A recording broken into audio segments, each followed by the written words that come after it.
cuando hablamos de riesgos de la inteligencia artificial, que en esta mesa hablaremos del desarrollo y del uso que hacemos las personas. Si bien la UNESCO determina que debería estar controlado por el ser humano y centrado en las personas, este desarrollo de la inteligencia artificial, además de concebirse de manera ética, no discriminatoria, equitativa, transparente y también verificable. Por eso, de hecho, uno de los retos que tenemos es pensar que la tecnología solucionará problemas estructurales y hoy veremos si necesitamos inteligencia artificial para conseguirlo y, en caso afirmativo, cuáles serían los beneficios. Me gustaría recordar que en este contexto la transparencia juega un rol clave en los procesos de decisión automatizados y por eso hoy nos preguntamos cómo podemos las entidades del tercer sector auditar que estos mecanismos son realmente justos e igualitarios y así también cómo podemos saber que no reproducen modelos de sociedad injustos. Para ello, hoy en la mesa redonda de exclusión social automatizada y cómo evitarla, contamos con tres grandes profesionales: Gabriel González, de Fundesplai, de la Comisión de la Taula del Tercer Sector, Javier Sánchez, de la Universidad de Córdoba y de Data Justice Lab, y también con Sara Suárez Gonzalo, investigadora en la Universidad Pompeu Fabra. En primer lugar, bienvenidas a todas y gracias por querer participar y compartir vuestra experiencia y conocimientos.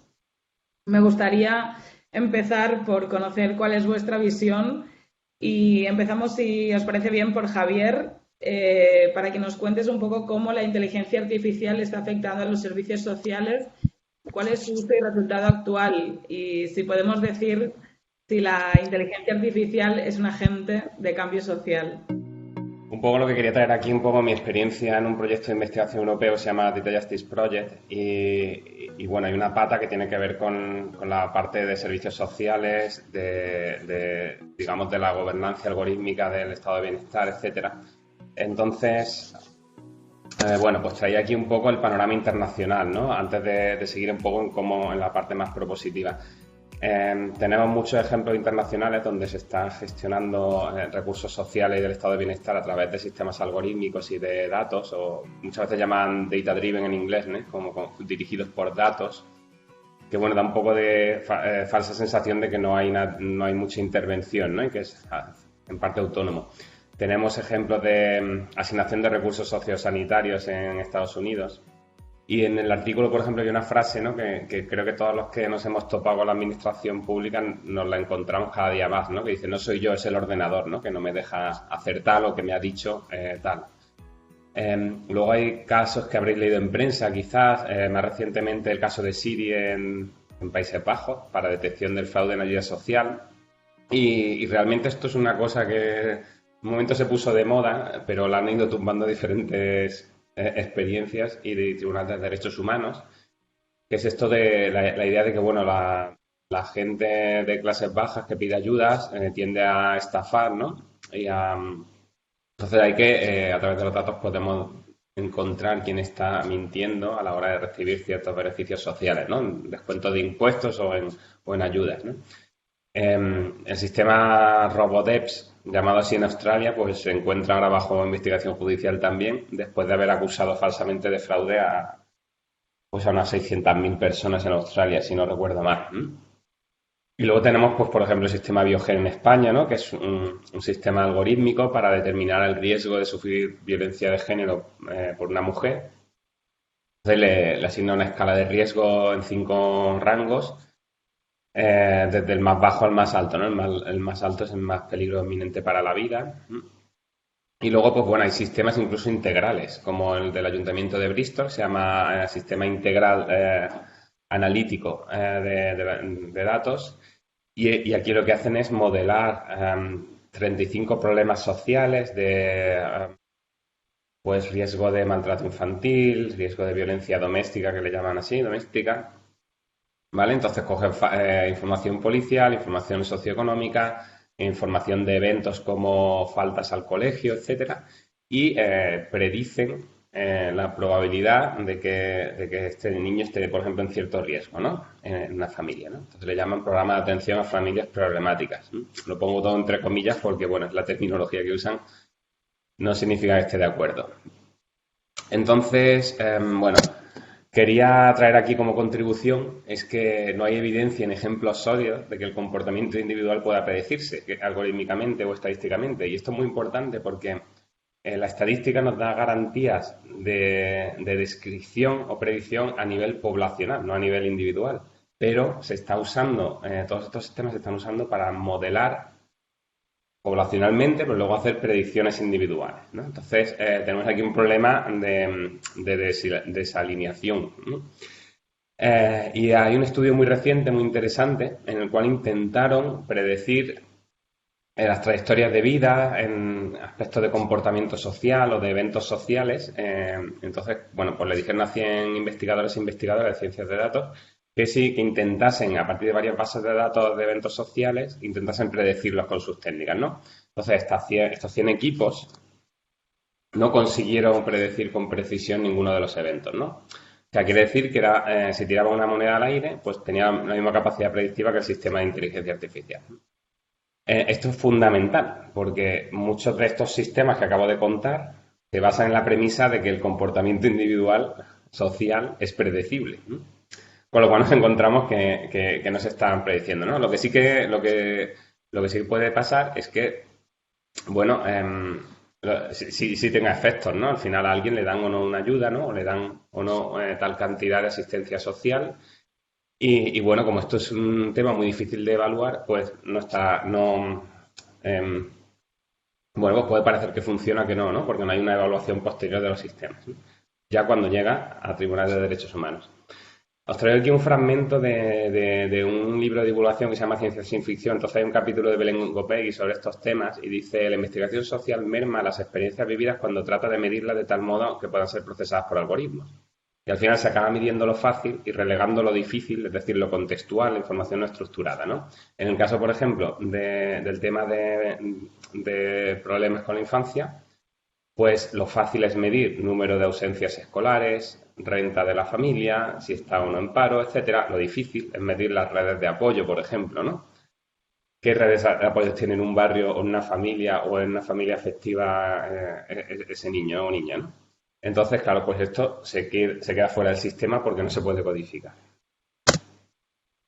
Dentro de esta maraña de datos, inteligencia artificial o no, veréis que anteriormente lo he puesto entre comillas, porque en realidad todos los sistemas que he contado, ninguno es de inteligencia artificial, aunque se cataloguen como tal, pues son un poco los árboles que a veces no nos dejan ver el bosque, ¿no? Porque, claro, al final todas estas aplicaciones se dirigen a migrantes, personas pobres, personas en exclusión social, personas racializadas, etcétera, ¿no? ¿Por qué no hay herramientas predictivas para localizar, por ejemplo, a los criminales financieros, ¿no? Que tienen un mayor impacto en nuestra sociedad debido a la cantidad de millones que roban de dinero público, ¿no? A la cantidad de dinero que evaden fiscalmente con los paraísos fiscales, ¿no? Entonces, hay una herramienta que hicieron, es de broma, pero en realidad es igual de seria que todas estas que he presentado antes, ¿no? Cual dice, bueno, tenemos una base de datos de crímenes financieros, ¿no? Tenemos una serie de variables que inciden en los crímenes financieros y una serie de imágenes, ¿no? Entonces hicieron por la gracia de, bueno, pues vamos a buscar las fotos de los criminales financieros, ¿no? Y el prototipo de criminal financiero es este hombre blanco que tenemos aquí, ¿no? A veces, bueno, pues esa es la cara prototípica del sospechoso de cometer crímenes financieros, ¿no? Pero esto realmente pues no hay policía trabajando en esto, ¿no? Ni hay base de datos, ni aquí hay problemas ¿no? Y hay un poco de distracción respecto a quién es el segmento poblacional objetivo de estos sistemas. ¿Cómo evitarlo? Pues bueno, la gran propuesta de las empresas es la autorregulación, ¿no? Como vemos siempre, ¿no? La autorregulación y la ética, ¿no? Que van un poco de la mano, ¿no? En el sentido de, bueno, tenemos unos principios, ¿no? Y nosotros nos autorregulamos para cumplirlos y hacer balance entre justicia, negocio, dificultad técnica, gasto en evaluación del sistema, etcétera. Entonces, bueno, aquí os pongo una gráfica de cómo han evolucionado exponencialmente la cantidad de guías de principios éticos, ¿no? En los últimos años, hasta 50 por año hemos visto, ¿no? Y bueno, la crítica general un poco es que hay un poco de riesgo de solucionismo tecnológico, ¿no? Pues hay un sesgo en el sistema, bueno, pues le quitamos el sesgo al sistema policial, ¿no? Y ya está, ¿no? Está el ejemplo de antes, ¿no? ¿Y por qué no buscamos a los delincuentes que roban millones, ¿no? No a los que roban poco, ¿no? No a los que venden en la calle en el top manta. También, bueno, relacionado con estas jornadas, pues suelen ser guías en general, aunque hay algunas muy abstractas y que no aterrizan, ¿no? Entonces, quizás el marco de derechos humanos sería una forma de aterrizar estos principios abstractos, ¿no? Y empezar a darle un poco de contexto, que además tiene una legislación internacional a la que se han adherido muchos países, ¿no? Con lo cual sí que se puede concretar más, ¿no? Y eso nos ayudaría un poco a aterrizar en la práctica, ¿no?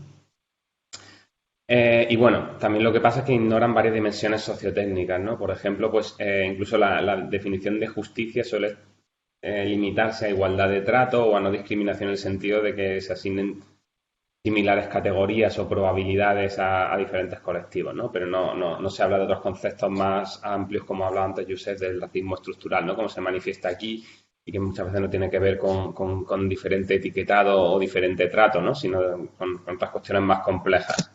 ¿Mm? ¿Cómo se contesta? Pues claro, aquí os pongo un mapa de quién ha hecho las guías de principios éticos de la inteligencia artificial. Pues mayormente países del norte, países ricos. Y bueno, si miramos al perfil socioeconómico o con unas gafas interseccionales, probablemente incluso dentro de esos países, pues ya sabemos el perfil que se espera de las personas que han participado, ¿no? En esta guía, ¿no? Entonces, bueno, ¿quién las hace es importante? Entonces tenemos que ver que las haga otro tipo de gente, ¿no? Y en otros sitios y desde otras experiencias, ¿no? Entonces, bueno, está quién produce los sistemas, pero también quién produce la regulación, ¿no?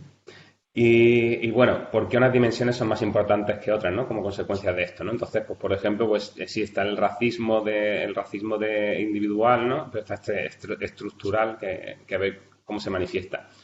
Hay sistemas híbridos que se van proponiendo. Yo, por ejemplo, he puesto más por la estadística descriptiva que por la predictiva, ¿vale? De manera que, bueno, pues podamos tener ideas de si hay discriminación, de cómo afecta a diferentes segmentos de la sociedad algún problema, pero esta idea de predecir el futuro a través de unas variables numéricas, bueno, es un poco peligrosa por la imprecisión que tiene y por la capacidad discriminativa. Entonces hay desarrollos desde abajo que se proponen, como este del Algorithmic Ecology, donde tenemos que ver los sistemas sociotécnicos con una dimensión de comunidad afectada o una operacional, que es a veces a la que nos reducimos solamente, ¿no? Que es la herramienta, pero luego hay cómo interacciona esta herramienta tecnológica y datos con la institución, con las comunidades, ¿no? Y luego también incluso pues ver qué lógicas ideológicas están implementando estas herramientas, ¿vale? Entonces un poco la parte más constructiva de cómo lo hacemos y bueno, ya va viendo alguna pequeña experiencia de cómo hacer esto pues con una evaluación más interdisciplinar y bueno, pues poco a poco incorporando más actores, ¿no? Y esto es todo. Espero no haber sido muy largo y nada, ahora seguimos con el debate. Muchas gracias, Javier. Me gustaría continuar un poco de este hilo preguntándole a Sara cómo las organizaciones sociales podemos empezar a trabajar este tema y vigilar que su uso no sea excluyente. Bueno, pues muchas gracias, Irene, por la pregunta y gracias al SPA y a la CB y a M4Social por organizar la jornada y también por invitarme a participar con Javier y con Gabriel. Y muchas gracias también a todas las personas y a las organizaciones que os habéis inscrito, ¿no?, a la jornada, que yo creo que está claro que ha despertado mucho interés y eso pues me ha alegrado mucho, ¿no?, la verdad, porque creo que este tipo de espacios son muy necesarios. Sobre la pregunta que me plantea Irene, desde luego yo tengo que decir que, claro, conozco el ámbito de las organizaciones sociales menos que muchas de las personas que estáis entre el público y que estáis plenamente involucradas en ellas, así que es un poco complicado decir exactamente qué se puede hacer desde el ámbito. Así que lo que yo intentaré es dar algunas pistas y la idea es que después podamos debatir lo que consideréis aportando pues cada una lo que sabemos desde nuestro ámbito, que yo creo que en este tema es lo más importante. Bueno, para empezar, es evidente, ¿no?, que la introducción de procesos de automatización en el ámbito de los servicios sociales va en aumento y también que ya está empezando a cambiar algunas cosas que nos afectan como sociedad y que pueden afectar también a grupos sociales más marginalizados o más vulnerables con quienes muchas de las organizaciones sociales aquí presentes trabajáis, ¿no? Y puede afectarnos de formas muy distintas, algunas más ruidosas o más vistosas y otras más sutiles o más silenciosas. Y yo creo que debemos darle importancia a todas ellas. Para aclarar esto, a lo que me refiero es a que no solo es importante prestar atención a aquellos casos que por algún motivo aquellos casos en los que por algún motivo el uso de estos sistemas produce de forma, digamos, inmediata un resultado claramente malo para alguien, como puede ser, por ejemplo, ser excluido del acceso a una determinada prestación o a una ayuda social. Claro, esto es evidente que es muy grave y que tiene que tener toda nuestra atención. Pero hay otras consecuencias no tan inmediatas o no tan visibles, pero que pueden llegar a degradar el tipo de sociedad que queremos ser. Y esto segundo tiene que ver con al menos dos cosas. La primera es que utilizando tecnologías como la inteligencia artificial no se puede resolver cualquier tipo de problema. Y la segunda es que a menudo el hecho de introducir tecnología en ciertos procesos supone restarles otros recursos y también gran parte de nuestra atención humana. Y esto en muchos casos, pero especialmente en lo relativo a los problemas sociales, pues puede ser indeseable, ¿no? A lo que me estoy refiriendo es a la necesidad de hacernos una pregunta previa al momento en el que ya tenemos un algoritmo funcionando, un sistema funcionando, ¿no? Que es, ¿para qué nos sirve introducir algoritmos en el ámbito de los servicios sociales? Bueno, fundamentalmente para lo que sirve hoy en día es para aumentar la eficiencia. Es decir, si en lugar de tener 50 trabajadoras o trabajadores sociales atendiendo a personas, tomando decisiones y cobrando un sueldo, podemos introducir un sistema que automatiza esas decisiones, es evidente que, pese a que el sistema tendrá un coste, eso supondrá un ahorro, permitirá, ¿no?, a las administraciones, en este caso, ahorrar recursos. No digo que la eficiencia sea el único factor motivando la introducción de estos sistemas y, de hecho, si preguntamos, por ejemplo, a administraciones que ya los están incorporando, nos darán también otras razones, que pueden ser criterios de objetividad, de agilización, etcétera, ¿no? Lo que digo es que no es bueno que el criterio que prevalezca en una sociedad de bienestar, ¿no?, como la nuestra, sea el de la eficiencia. ¿Y por qué? Pues porque la idea en una sociedad democrática es que todas y todos tengamos un papel activo en la toma de decisiones sobre lo público, ¿no? Y la introducción de esos sistemas en la práctica, de hecho, limita esta participación humana y con ello nos acerca a un tipo de sociedad en el que la brecha entre gobernantes, por así decirlo, y gobernados, o entre los que deciden y sobre los que se decide, aumenta. Es decir, que nos acerca a una sociedad menos democrática en la que podríamos llegar al punto en que una élite gobernante conoce el funcionamiento de los instrumentos tecnológicos y los utiliza para gobernar lo público de la manera más eficiente posible, frente a una ciudadanía que se vería gobernada sin capacidad de participar o incluso de comprender los procesos mediante los cuales se toman esas decisiones.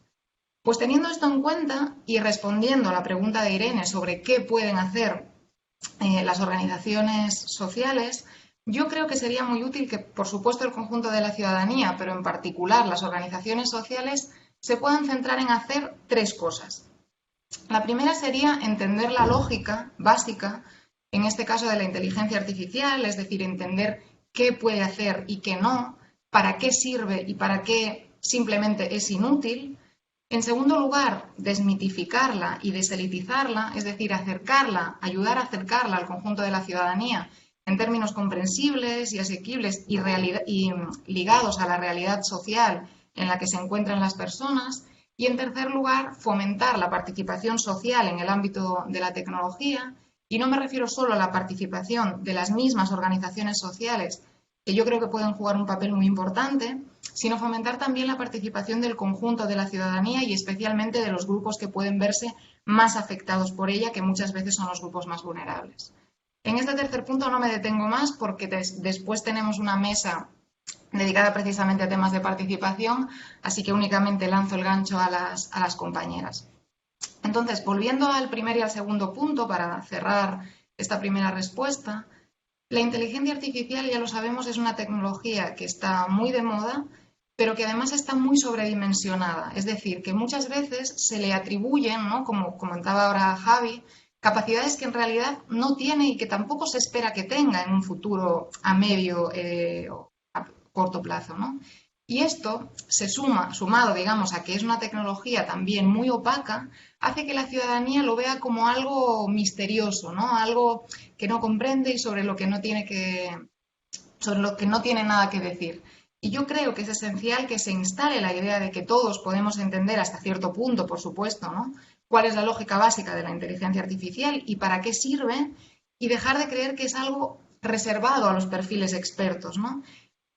En este sentido, yo sé que muchas y muchos de los que estáis hoy aquí ya conocéis cómo funciona la inteligencia artificial, pero para las que os interese y tengáis un poco de tiempo y de ganas, os recomiendo un curso de introducción a la inteligencia artificial que es abierto y gratuito, que a mí me gustó mucho, muy interesante, y que se llama Elements of AI, que ahora ha sido traducido al castellano, en el que con el que podréis entender esa lógica básica de la inteligencia artificial mucho mejor de lo que yo podría explicarla ahora en medio minuto. Así que os paso el chat por el enlace por el chat, aunque creo que lo acaba de pasar ahora Claudia, y con esto pues os doy paso de nuevo a Irene. Muy bien, muchísimas gracias. Es súper interesante y de hecho vamos a seguir con Gabriel hablando de este tema porque, bueno, como bien apuntaba Sara, la inteligencia artificial puede ayudar a hacer más eficientes estos procesos, ¿no? Pero precisamente en los temas de atención a personas, en el ámbito social, se necesita una dosis de empatía humana que ninguna tecnología podrá ofrecer, ¿no? Entonces, me gustaría preguntarte, Javier, ¿cómo lo hacemos? Vale, pues nada, antes de nada, buenos días, Irene, encantado de estar en esta experiencia junto a Javi y Sara, y gracias también a Enfor Social, la FEDE y Espai Societat Oberta por haberme invitado a compartir. Bueno, pues en relación a la pregunta que me comenta, yo creo que lo que tenemos que hacer es dejar la empatía a las personas y encargar a la tecnología lo que es capaz de hacer bien, complementando y aportando valor a las experiencias de apoyo a las personas, ¿no? Esta empatía, que debe impregnar la acción diaria de atención a las personas, tiene que ser también la base para el diseño de los proyectos que ideamos desde las organizaciones sociales para mejorar la calidad de vida de la ciudadanía. Debemos integrar metodologías basadas en la empatía y que ponen en el centro a la persona, metodologías como por ejemplo el Design Thinking, para que las propias beneficiarias participen en el proceso de construcción y diseño de los proyectos desde el minuto cero, ¿no?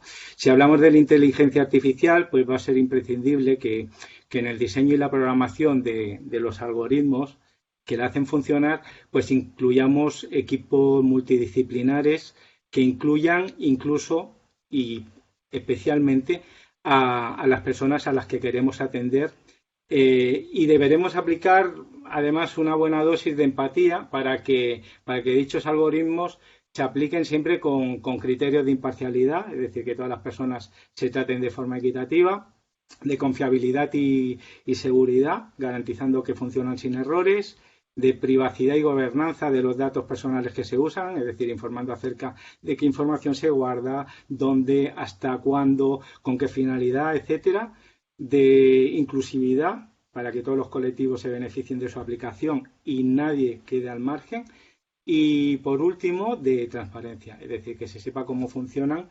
y qué propósito tienen y también qué limitaciones, ¿no? En la línea de lo que comentaban mis compañeras, pues la inteligencia artificial hay muchas cosas que no puede resolver.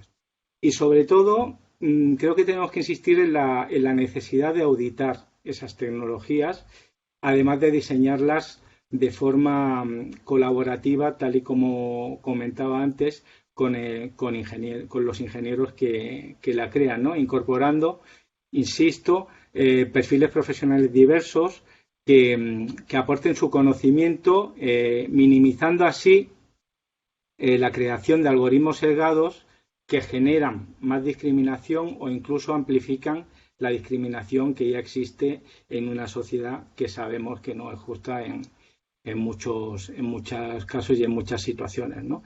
Y por eso, vuelvo a decir, tenemos que incluir a las personas beneficiarias de los proyectos que diseñamos desde las entidades sociales. Estas auditorías deberían aplicarse durante todo el ciclo de vida del algoritmo e incluso en la fase final en la que un ser humano pues toma la decisión definitiva, pudiéndonos encontrar en que prescinde completamente de la conclusión del algoritmo y de lo que a él le parece, lo que a ella le parece, o bien confirmando sin ningún análisis adicional lo que propone la máquina, ¿no? Bueno, volviendo a las personas beneficiarias, que al fin y al cabo es lo más importante de nuestro trabajo, va a ser imprescindible que como aplicación de estos proyectos integren o no inteligencia artificial, hay una fase en la que se les dote de los recursos necesarios y se les explique cómo vamos a interactuar con ellas a través de la tecnología. Esto que parece de perogrullo, pues muchas veces no se tiene en cuenta y es algo totalmente imprescindible si queremos incorporar la inteligencia artificial o la tecnología en el proceso que estamos desarrollando. Y no solo eso, creo que también tenemos que pensar, y esto es algo fundamental, qué consecuencias no deseables puede tener el uso de una determinada propuesta. Yo os doy un ejemplo muy radical que tiene que ver con el seguimiento biométrico, el reconocimiento biométrico que se hace de algunas personas en zonas fronterizas para controlar los movimientos migratorios. Bueno, esto que en principio, pues, quien fuese lo diseñó, espero con la mejor de las voluntades, pues ha llevado a que personas que no quieren ser controladas mediante este registro biométrico, pues, por ejemplo, se mutilen las yemas de los dedos para no ser identificadas. Entonces, las organizaciones de la sociedad civil han luchado por la superación de la brecha digital en sus diferentes formas a nivel histórico desde hace más de 20 años y básicamente capacitando y acompañando a la ciudadanía, ofreciendo además espacios para la conectividad. En mi experiencia como profesional en este ámbito, siempre me he encontrado con personas profundamente agradecidas por la paciencia y la atención que les ofrecíamos personalizada, ¿no? Las personas que estábamos a cargo de esos espacios, es decir, por la empatía con la que realizábamos este acompañamiento. Ahora creo que toca incorporar también a la inteligencia artificial en la competencia digital, ¿no? Es una tecnología tan disruptiva que es fundamental explicar, no tanto a nivel técnico, sino las implicaciones sociales y personales que comporta su uso, ya que en muchos casos se está utilizando como un modificador de pensamiento y conducta en base a intereses comerciales privados o políticos. Los famosos filtros burbuja, los modelos de negocio que están basados en lo que se llama la economía de la atención, en servicios digitales aparentemente gratuitos, implican riesgos importantísimos que la ciudadanía debe conocer para poder elegir si usa un determinado servicio o no y para decir también qué uso se hace de los datos que están alimentando a los algoritmos de esos servicios, ¿no? Es fundamental entonces que en ese trabajo por mejorar la competencia digital, especialmente desde edades tempranas, creo yo, se trabaje el respeto a los demás, ¿no? Es un elemento fundamental en cualquier proceso socioeducativo y el respeto a los demás en la interacción en espacios digitales y en la valoración crítica de herramientas para el engaño y la manipulación, como es el caso de los deepfakes, que es un uso un poco o muy perverso de las posibilidades de la inteligencia artificial, ¿no? A nivel socioeducativo es relativamente fácil realizar experiencias con niñas y niños a partir de 10-12 años que les permitan conocer cómo funciona, cómo entrenamos, por ejemplo, un algoritmo de aprendizaje automático, ¿no? Para que así entiendan que las máquinas al final van a reproducir aquellos sesgos que le haya trasladado el ser humano que lo ha entrenado, ¿no? A modo de ejemplo, pues os comento que en Fundación Splay, en la entidad en la que trabajo, pues hemos realizado algunas experiencias en este sentido, por ejemplo, una llamada Machismo Learning y otra Convivencia, y en el que aprovechando los recursos de la plataforma Machine Learning for Kids, pues jóvenes entrenaban un algoritmo para que detectase expresiones de violencia de género y racismo a través de un sencillo programita hecho con Scratch, vinculado a un servicio de Machine Learning en la nube. Este tipo de propuestas integran el trabajo en educación en valores, que es algo fundamental en las entidades sociales, en la aplicación de la tecnología. Y creo que es un binomio que debería ir siempre de la mano. Gracias. Muchas gracias, Gabriel. Muy interesante todo este marco que se abre en la primera mesa. Y antes de pasar a la segunda mesa, me gustaría recordar que podéis participar también en el Menti. En el chat se compartirá el código para que podáis entrar y compartir vuestras preguntas, y así a final de la segunda ronda, que es la siguiente, podemos compartir estas cuestiones con las ponencias. Bien, veamos entonces un poco estas experiencias en el tercer sector social, cómo se dan. Y continúo contigo, Gabriel, desde esta experiencia que nos comentaba, cómo se afronta la aplicación de la inteligencia artificial en las entidades sociales, qué actitud, qué ventajas y desventajas expresan los profesionales de este ámbito, y también un poco qué tipo de acciones se beneficiarían de su uso. Vale, muchas gracias de nuevo, Irene. Pues los y las profesionales del ámbito social, bueno, y la ciudadanía en general, miran en ocasiones con recelo las tecnologías como la inteligencia artificial, y la verdad es que no se les puede culpar, porque los medios de comunicación enfatizan los contenidos que tienen un carácter más controvertido, más impactante, y además la literatura y el cine, fundamentalmente la cultura popular, se ha encargado de presentar historias y de crear un imaginario colectivo en el que las inteligencias artificiales en sus diferentes formas acababan tomando conciencia de sí mismas y se enfrentaban a sus creadores, ¿no? No hace falta, bueno, pues acordarnos de HAL 9000 en 2001, del androide de Ex Machina, de los replicantes de Blade Runner o la novela en la que está inspirada, de Sueñan los androides con ovejas eléctricas. Bueno, esto en el caso de la IA concretamente, pues es que la tecnología siempre se ha visto con recelo desde los equipos profesionales del ámbito social, entendiendo que la tecnología es fría en muchas ocasiones y que justamente en este ámbito nada puede sustituir la proximidad humana, ¿no? Y es unido a otros factores como la ausencia de formación en competencias digitales en los programas de estudio de las carreras de este ámbito, pues ha provocado que sea un ámbito profesional en el que vamos con algo de retraso en la implementación de la tecnología y en el que tradicionalmente cada vez menos, por eso afortunadamente, había cierto recelo en la introducción de lo digital. Afortunadamente digo, creo que cada vez más los equipos tienen más claro que el trabajo social se puede beneficiar de la tecnología digital y que en un mundo cada vez más digitalizado la atención a las personas tiene que incluir esta variable en la ecuación, ¿no? ¿Cómo conseguirlo? Hacen falta recursos, formación o incluso, mejor dicho, aprendizaje. Creo que hacemos mucha formación, pero hay poco aprendizaje a veces.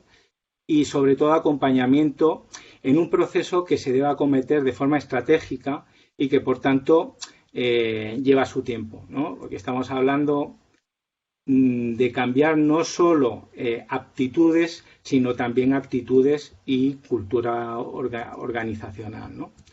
El actual contexto de pandemia ha obligado a muchas entidades a acelerar, lo sabemos todos, todas, acelerar o iniciar los procesos de transformación digital ante los límites que nos ha impuesto el confinamiento. Esto ha sido un proceso muy desigual, con grandes dificultades, no solo por los cambios a introducir en los equipos de trabajo y la cultura de la organización, como comentaba antes, ¿no?, sino también debido a la brecha digital que asola a muchas de las personas que son atendidas por las entidades y que de repente han quedado aisladas. Pienso, por ejemplo, en personas mayores en soledad no elegida, que no tienen apoyo familiar, o en personas con diferentes tipos de discapacidad que de repente han visto rota su rutina en el curso de formación que estaban haciendo hasta la fecha y que era un espacio de socialización, ¿no? Hablo de personas sin recursos económicos que no pueden pagarse un smartphone o una conexión de datos o que no tienen o que no tienen las competencias digitales necesarias, ¿no? Está claro que el valor de los proyectos sociales está marcado por el acompañamiento y la atención personalizada, pero esto no es incompatible, ni mucho menos con la introducción de la tecnología en general y de la inteligencia artificial en particular, sino más bien yo creo que todo lo contrario. La inteligencia artificial debería justamente dejarnos más tiempo y recursos para hacer lo que como seres humanos nos hace únicos, ¿no? En los procesos de acompañamiento para la mejora de la calidad de vida de las personas o para realizar actividades más creativas en el diseño de los proyectos y no tanto en la gestión de los mismos y en procesos que se pueden automatizar. Yo no sé si algún día conseguiremos diseñar tecnologías empáticas. En la película Blade Runner a la que hacía referencia hace un momento era justamente un test de empatía, lo que permitía distinguir entre humanos y replicantes, versiones sintéticas de los humanos, pero esto es ciencia ficción. Lo que sí os puedo decir es que proyectos como el piloto que se ha realizado en Barcelona con robots que acompañaban a personas mayores para la superación de la soledad, pues ha sido un éxito y que las personas mayores hacían una muy buena valoración, aunque esas máquinas estén muy lejos de aportar la calidez de un ser humano, ¿no? Lo que encontramos hoy en día es una enorme cantidad de datos, el llamado Big Data, que se generan de forma automática con el uso de determinadas tecnologías y que también se recogen de forma manual para la evaluación y el seguimiento de los proyectos y que, sin embargo, no sabemos estructurar y analizar para sacar información útil que mejore nuestra actuación y, por tanto, la atención que reciben las personas a las que atendemos. La inteligencia artificial en general o su forma más usada en la actualidad, hasta donde yo sé, el aprendizaje automático o machine learning, nos puede ayudar a analizar esa enorme cantidad de datos para extraer patrones y ver qué podemos mejorar o incluso detectar formas de discriminación automatizada en diferentes servicios y denunciarlas como organizaciones de la sociedad civil, ¿no? La implementación de esto no es sencilla en absoluto y no se puede abordar únicamente como entidad social, sino que requiere alianzas con otros elementos de la sociedad que tienen el conocimiento técnico o científico, la metodología o el capital para hacer realidad estos desarrollos. Universidad, administración, empresa, ¿no? Al final, estos consorcios lo que hacen es conformar junto a las entidades sociales sistemas de cuádruple hélice que integran a todos los actores de la sociedad, que es como creo yo que se ha de abordar actualmente cualquier proyecto de ámbito social, ¿no? Estos desarrollos tendrán que ser específicos y funcionar de forma ética y respetuosa con la privacidad de las personas atendidas, por lo que no podremos tirar de soluciones comerciales que tienen el beneficio económico como objetivo principal, ¿no? Para conseguir esto vamos a tener que acceder a convocatorias de financiación de fondos europeos, como por ejemplo los Next Generation u Horizonte Europa, añadiendo más complejidad si cabe a la gestión que ya tenemos en nuestro día a día, pero también abriendo el camino a proyectos más ambiciosos que impliquen la participación de las entidades sociales en proyectos de investigación. Entonces, para terminar, comentar que si queremos integrar la inteligencia artificial en el mundo de las organizaciones de la sociedad civil, pues deberemos capacitarnos y entender, lo comentaba antes muy bien Sara, qué posibilidades nos ofrecen los algoritmos para liberarnos del trabajo que estos pueden hacer mejor.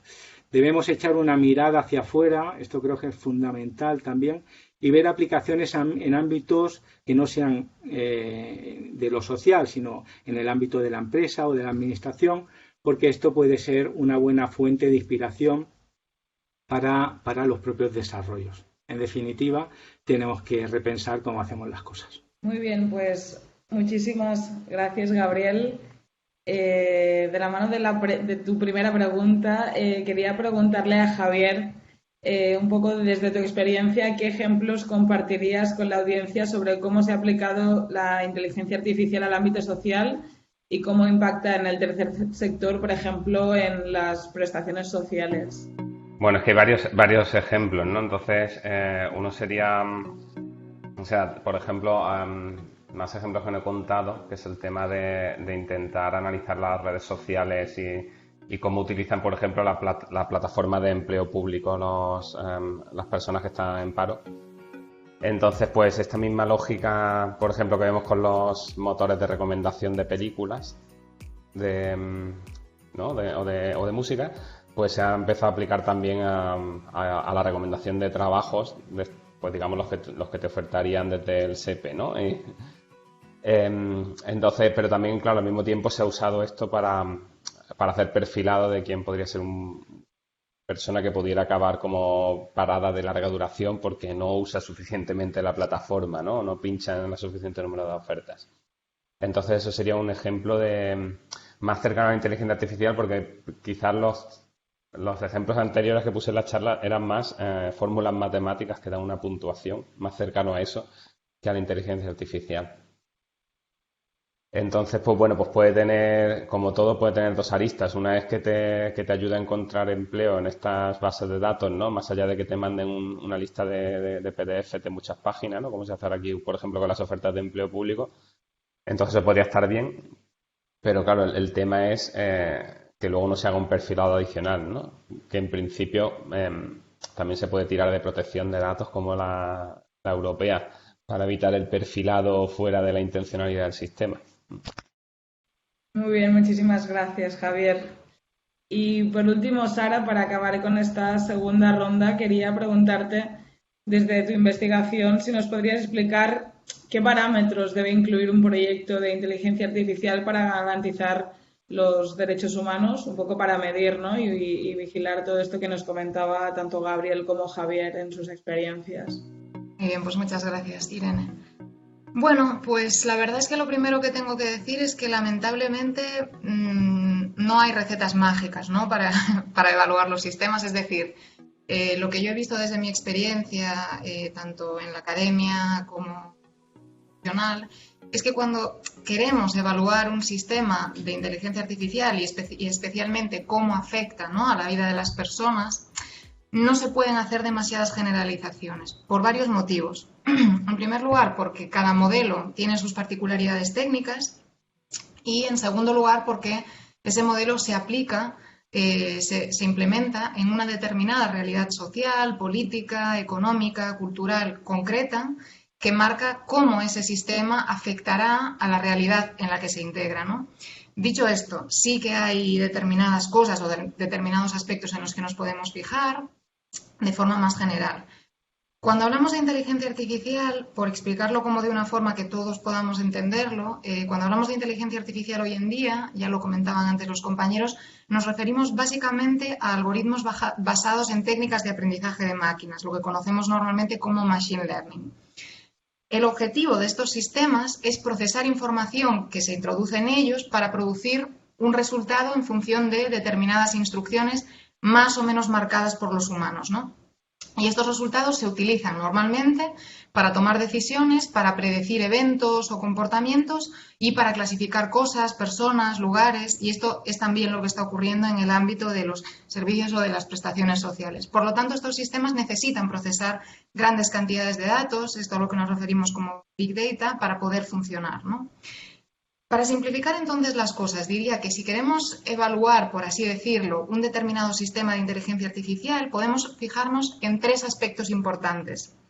El primero sería fijarnos en qué datos procesa el sistema, en cómo lo hace y en para qué lo hace, ¿no? El segundo sería fijarnos en base a qué parámetros se construye el sistema, es decir, cómo ese sistema se programa, cómo se modela.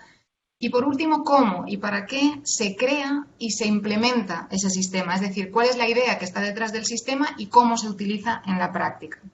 Entonces, vamos punto por punto. En el primer caso, en el de los datos, podemos encontrarnos que un sistema está procesando datos inexactos, datos incompletos o datos inadecuados para representar la realidad que se pretende, ¿no? Por poner un ejemplo que está sonando mucho, si pretendes entrenar un sistema de reconocimiento facial, por ejemplo, con fotografías que no representan la diversidad de rasgos que hay en nuestra sociedad, ese sistema no estará preparado después para detectar esas diferencias faciales o raciales, en este caso, ¿no?, de una forma adecuada. Y este punto de los datos también tiene que ver con el hecho tan simple de que muchas veces analizar datos, por muy masivos que sean, no es suficiente para entender ni para explicar el mundo, ¿no? En el segundo caso, en el que tiene que ver con cómo se construye el modelo, con su programación, con su modelamiento, me refiero a, esto tiene que ver con cómo se ha construido el modelo, qué decisiones se han tomado para dar al sistema unas determinadas instrucciones de funcionamiento y no otras, como por ejemplo, qué información prioriza ese sistema, ¿no? Claro, en este caso nos podemos encontrar, por ejemplo, un sistema o un algoritmo demasiado estático que es incapaz de aprender de un entorno muy cambiante, muy fluctuante, o nos podemos encontrar un sistema demasiado influenciable por el entorno, de manera que cambia de una forma indeseable, ¿no? Hay muchos ejemplos de este tipo de problemas. Yo no me voy a explicar ahora otro más en concreto para no alargarme, pero después, si no queda claro, podemos poner algunos ejemplos más claros.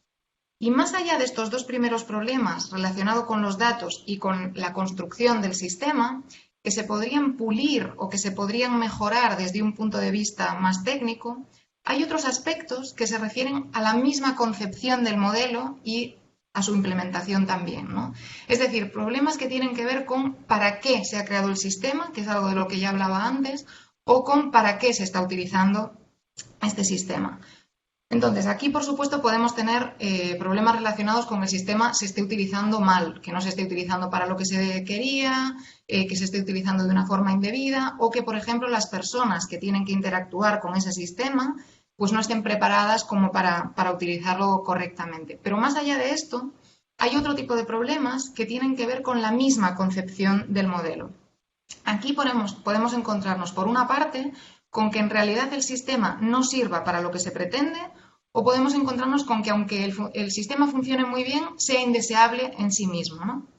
Entonces, en cuanto al primer punto, que se refiere a que el sistema en realidad no sirva para lo que se pretende, esto suele pasar porque se da una desconexión entre la lógica de la inteligencia artificial y la realidad del problema al que se quiere aplicar esa lógica, ¿no? Y esto tiene que ver con lo que mencionaba en la primera charla en la primera respuesta, sobre que la inteligencia artificial no sirve para resolver cualquier tipo de problema, ¿no? Entonces, cuando se intenta aplicar la lógica de la inteligencia artificial a ciertos casos, nos encontramos con que simplemente es incompatible, que simplemente puede resultar, si me permitís la expresión, un poco absurdo, ¿no? Intentar aplicar esa lógica. Y esto ocurre a menudo en el caso de los problemas sociales, que además generalmente derivan de problemas estructurales mayores, cuyas causas son muy diversas y tienen que ver con muchos factores complejos y interrelacionados, tanto individuales como colectivos, ¿no?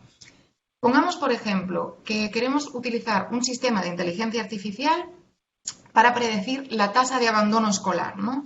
Que de hecho es un tipo de uso para el que ya se está utilizando la inteligencia artificial, no es ciencia ficción, ¿no?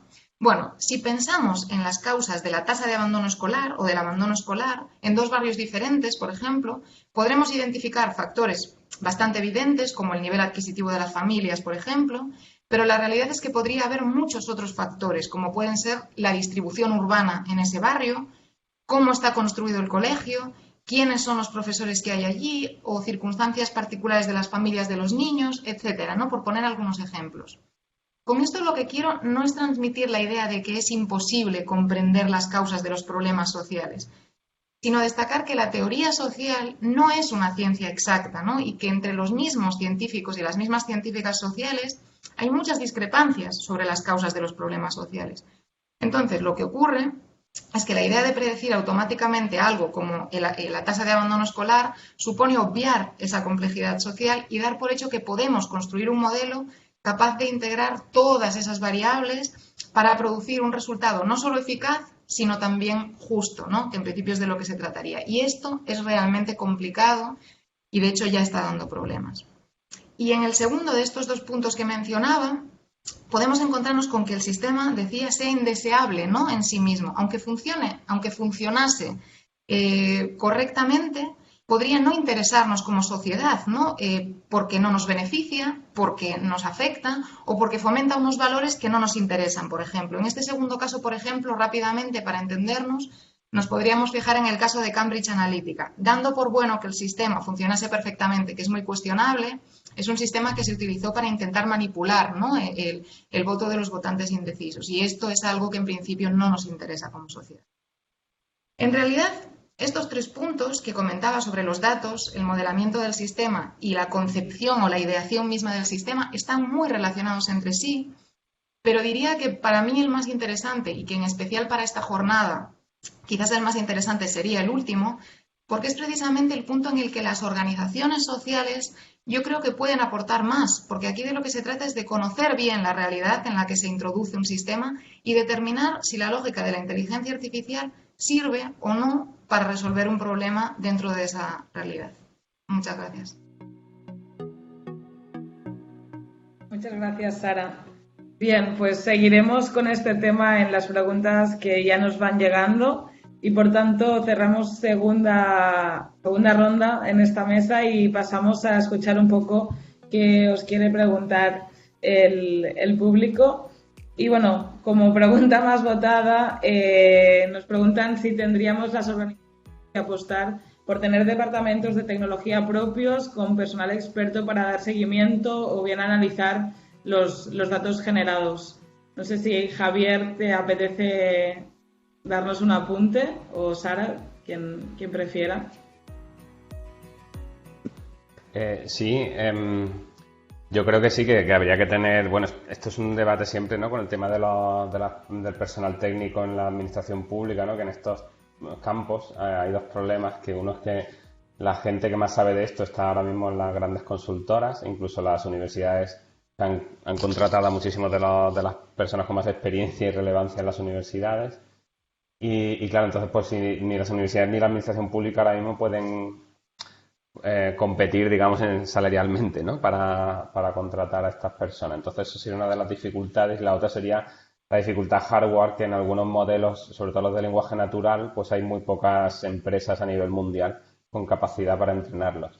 Pero eso no quita que se puedan auditar de otras formas, ¿no? O sea, que no puedas construirlo no significa que, bueno, que aunque no seas el más brillante del mundo, sí que yo creo que sí que tiene que haber gente con estos perfiles haciendo un poco esta traducción de lenguaje técnico, lenguaje social. Y entonces, pues bueno, es complicado tener a lo mejor, como se dice a veces, una cooperativa, ¿no? O datos desde el pueblo para el pueblo. Todo esto es complejo porque requiere un dinero que es difícil de tener en organizaciones de base. Pero bueno, yo creo que sí, que se puede hacer. Lo que no sé es cómo hacerlo, en el sentido de dónde meter la formación, si es mejor formar a alguien de ciencias sociales en esto, si es mejor formar a alguien de ciencias de la computación en temas más sociales. No sé cómo meterlo en los itinerarios formativos de las universidades, por ejemplo, ¿no? Pero creo que habría que empezar a ver un poco cómo se incorpora esto a la formación profesional de alguna manera, ¿no? Sí, yo si os parece, yo lo que diría es que, por una parte, me parece que lo más importante es que cuando se trata de evaluar, ¿no?, los efectos de un determinado sistema, trabajemos, como decía antes el compañero Gabriel, justamente con equipos multidisciplinares, ¿no? Porque esta duda que planteaba también ahora Javi, de si más bien se trata de formar a perfiles técnicos o a perfiles de ciencias sociales, claro, es difícil que a uno de los 2 perfiles puedas llegar a enseñarle todo o puedas llegar a conseguir que tenga todas las sensibilidades de las 2 vertientes que sea necesario, ¿no? Entonces, a mí lo más importante me parece que es eso, que trabajemos juntos, ¿no? Y por eso también el perfil de las personas que estamos en la mesa me gustaba, porque había un perfil más técnico, un perfil más social y un perfil más que conoce la realidad de las cosas de las que estamos hablando. Y yo creo que eso es un poco lo que debería pasar siempre. Pero sí que es verdad que creo que cuando hablamos de que en este caso las administraciones públicas están implementando sistemas que utilizan tecnología que afecta de forma tan determinante a la vida de las personas, como es en el caso de los servicios sociales, yo sí que creo que allí dentro tiene que haber gente que sepa lo que se está haciendo, porque si no, lo que ocurre al final es que se subcontrata una empresa. Las administraciones públicas no tienen mucho dinero, a veces acaba siendo la que pueden pagar, ¿no?, por así decirlo, que hace el sistema. Después tienen que subcontratar a otro sitio que analiza. Quiero decir, tendría que al menos haber una mínima capacidad de analizar eso desde las propias instituciones, creo yo, para evitar también, quizás simplemente para evitar intereses, ¿no? Sí, de hecho, os quería preguntar si conocéis experiencias de organizaciones sociales que estén haciendo un trabajo de vigilancia de esta automatización, por saber algún ejemplo o alguna referencia, incluso internacional, que nos pueda servir. No sé si quizás Gabriel, que está más en el ámbito de las organizaciones sociales, porque yo ya decía al principio que es un ámbito que no conozco tanto, ¿no? Desde dentro. En el ámbito de las organizaciones sociales como tal, ahora mismo, sí. Javier, Yo no conozco ninguna en concreto, pero creo que Javi ha levantado la mano, o sea que quizás pueda dar respuesta. sí, adelante. Sí, yo los casos que estoy conociendo, por ejemplo, tanto en Reino Unido como en Estados Unidos, como también aquí por ejemplo, los sindicatos están empezando a trabajar este tema, ¿no? Y de hecho hay un sindicato en Estados Unidos que se llama United for Respect que está haciendo cosas de estas. No solo la parte de auditoría, sino también, por ejemplo, hicieron una app para como consultar los derechos laborales mezclando el convenio colectivo, legislación, comentarios de los foros en una única base de datos, ¿no? Entonces tú cuando te decía el jefe, tienes que venir mañana a las 8, ¿no? Y era el turno de tarde, te dice, oye, tengo que ir mañana a las 8, y dice, no, porque el convenio dice que no te pueden avisar antes de tanto tiempo, ¿no? Entonces, ese sería un ejemplo, ¿no? Tenéis un reportaje en El Salto Diario, por ejemplo, una entrevista que hicimos a los desarrolladores y desarrolladoras de la app. Y luego, pues lo que ya creo ya se ha comentado, las grandes organizaciones tipo Amnistía Internacional, etcétera, sí que van incorporando equipos. Y claro, la pregunta es qué hacemos con las organizaciones de base, porque al final solo las organizaciones que tienen más de 100 o 200 personas contratadas acaban teniendo capacidad para compararlo, para meter, como decía Sara, para meter en plantilla a alguien, ¿no? O sea, si el Ministerio de Sanidad, que tiene no sé cuántos mil trabajadores y trabajadoras, no tiene personal con este perfil, ¿qué hacemos con una organización de base de activistas que no tiene a nadie ni siquiera liberado, ¿no? Para esto. Entonces, pues bueno, claro, a cambio luego hay organizaciones tipo Algorithm Watch que básicamente están especializadas en esto, ¿no? Entonces quizás la idea sea que colaboren unas con las otras, ¿no? Porque pretender que todas tengan en plantilla, o sea, a partir de una dimensión es posible. Pues eso serían ejemplos, yo creo que es súper importante, claro. Claro, los sindicatos obviamente pues tienen bastante capacidad también para empezar a meterse en esto. Tienen capacidad formativa, recursos, ¿no? Etcétera.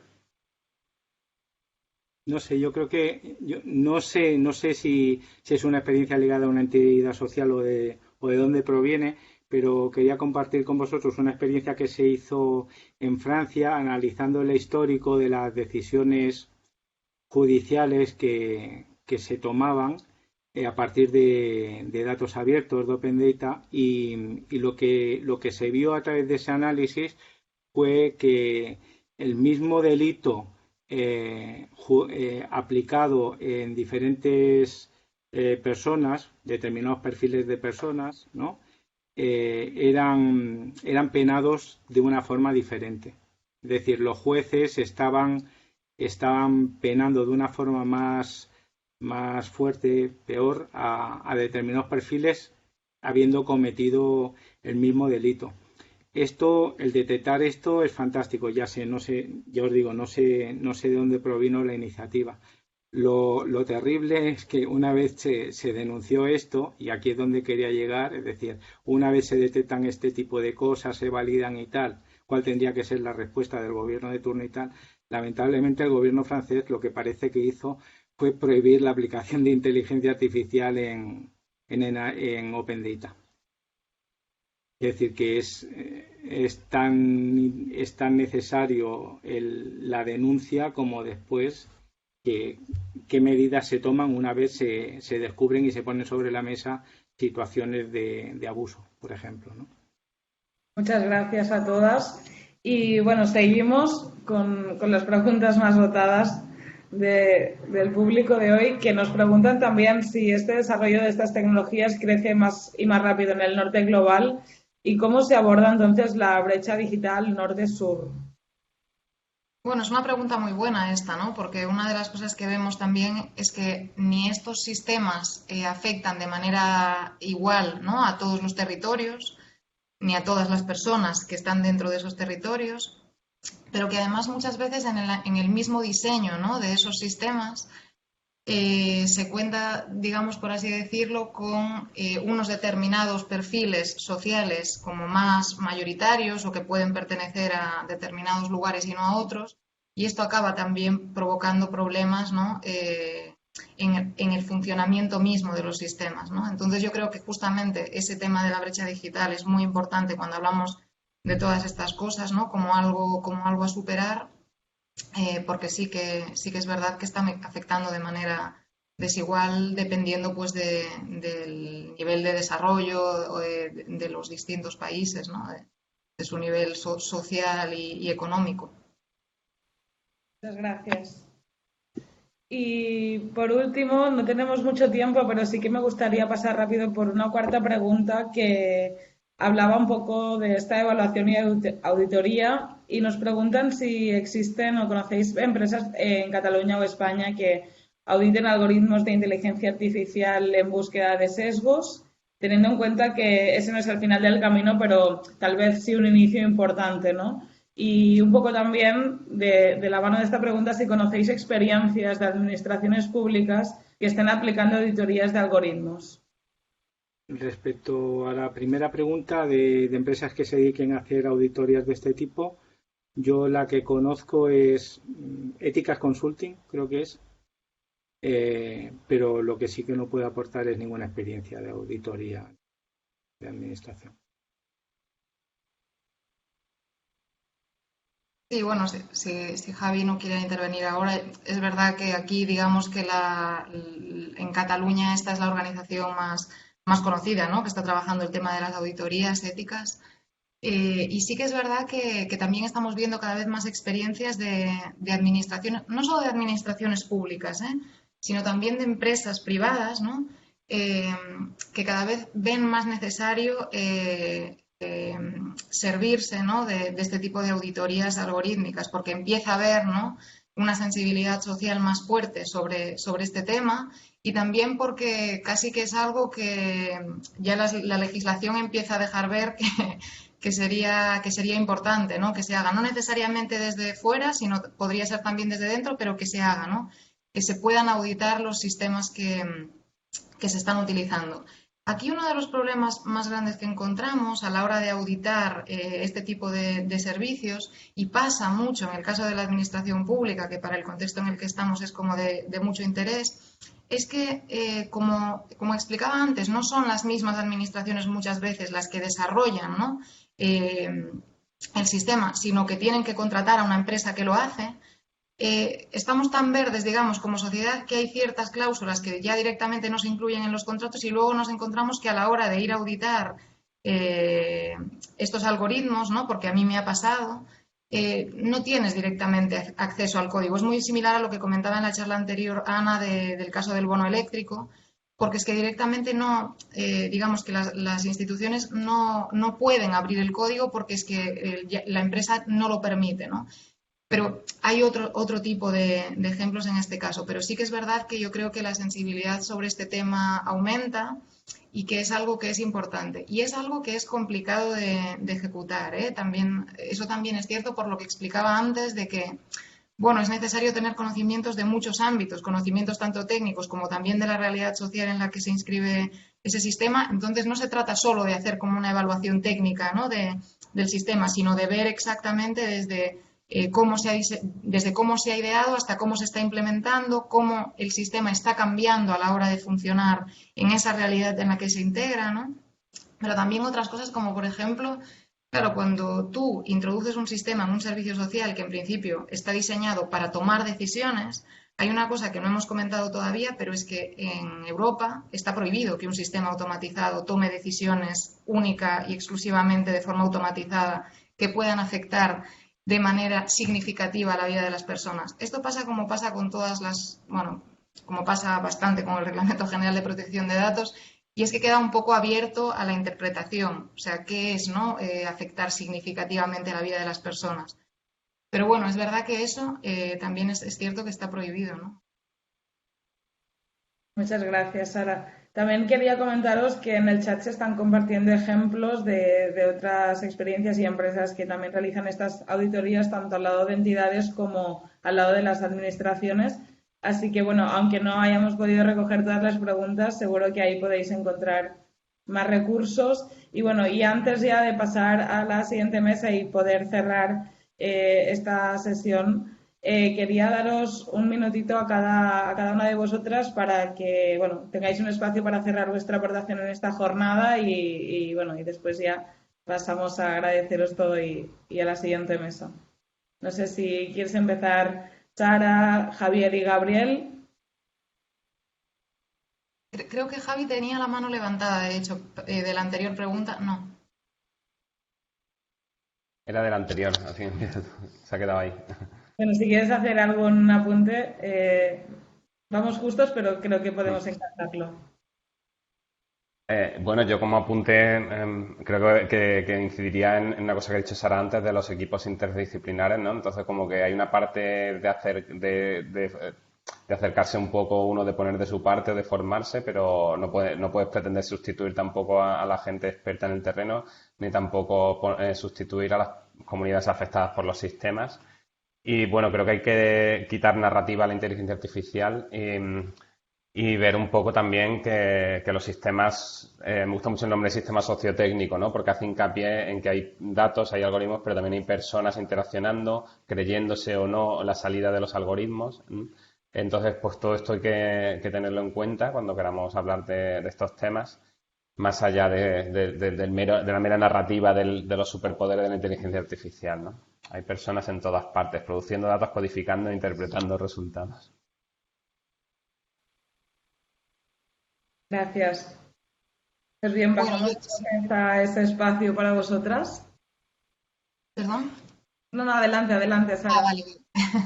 No, bueno, no pensaba hacer una intervención final, pero puedo aprovecharla un poco para como recordar un poco lo que respondía a las dos preguntas, ¿no? Que en primer lugar era qué pueden hacer las organizaciones sociales, que al final era un poco como el público objetivo de las jornadas, que sería los 3 puntos que decía, ¿no? Como entender la lógica, en este caso, de la inteligencia artificial, desmitificarla y deselitizarla para acercarla, ¿no? a las personas y fomentar la participación social en este ámbito de la tecnología.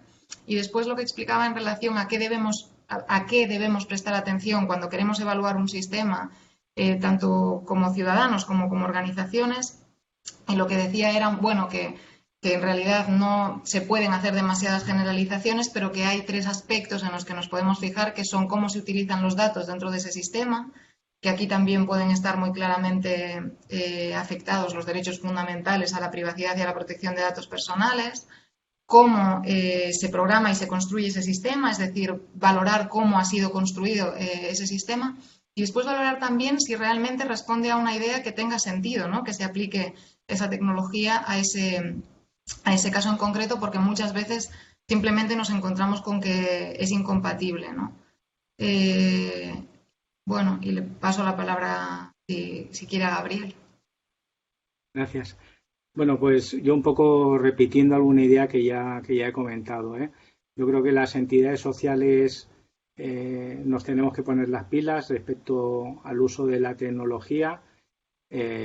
Creo que más allá de la introducción de las herramientas de inteligencia artificial, o sea lo que sea, tenemos que repensar cómo trabajamos, sin olvidar, porque algunas veces esto del uso de la tecnología nos pone muy nerviosos, muy nerviosas, pero creo que es algo que los profesionales tienen clarísimo, pues que la persona ha de estar en el centro y que es un proceso que nos llevará tiempo, pero porque no es fácil, tiene que ver con la cultura de la organización, pero que para realizar ese camino es necesario, repitiendo lo que ya han comentado Javi y Sara, que vayamos de gente que sabe de lo que tiene que saber y que nosotros aportemos el conocimiento y las competencias que tenemos, porque el abordar, el atender a las personas tiene que hacerse de una forma con una visión amplia y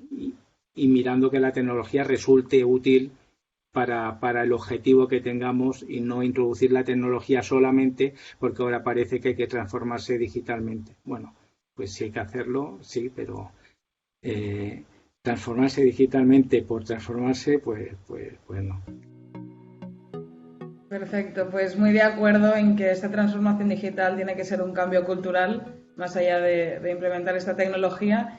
Y bueno, llegamos al final. Desde M4Social y la organización agradecemos vuestra colaboración y ponencia, también vuestro esfuerzo por trasladar todo este conocimiento, ¿no?, en un tiempo tan limitado, y esperamos seguir compartiendo por otros medios información para evitar esta exclusión social automatizada y garantizar los derechos humanos, como bien apuntábamos, poniendo siempre a las personas en el centro. Muchísimas gracias a todas por asistir y por participar también de las preguntas compartidas. Muchas gracias.